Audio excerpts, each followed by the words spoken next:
کہ ہمارا اگنا ہی زمین کا ہی ہے، کہ اس نطفے میں دیکھیں پھر اللہ تعالیٰ کی شان اور ہے کہ اس میں سے ہی دیکھیں وہ ہاتھ اور کان اور وہ سب نکلتے ہیں، تو یہ اللہ ہی نے اگایا ہے تمہیں، ٹھیک ہے نا، ایک زمین سے ایک خاص انداز میں، اور تمہارا پیدا کرنا، تمہارا اگنا.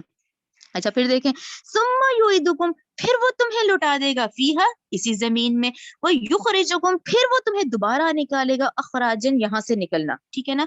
واللہ، اور اللہ نے جعل بنایا لکم تمہارے لیے ارض، زمین کو بساطا بچھونا بنایا ہے، لتسلکو، تاکہ تم چلو، منہا، اس میں، سبلن کشادہ، فجاجن، اس کی کشادہ راہوں میں، ٹھیک ہے نا. یعنی اللہ تعالیٰ کی نعمتیں ہیں ساری، کہ زمین بنائی، اس میں دیکھیں زمین ہی ہمارا گھر ہے نا، آسمان چھت ہے، زمین گھر ہے، اور ہماری ساری ضروریات اس وقت زمین پوری کر رہی، تبھی یہ جو ہماری وجود ہے اس کا جھکاؤ زمین کی طرف ہوتا ہے، کہ یہ اگا ہی زمین سے ہے، اس کی ضروریات ہی زمین پوری کر رہی ہے، ٹھیک ہے نا.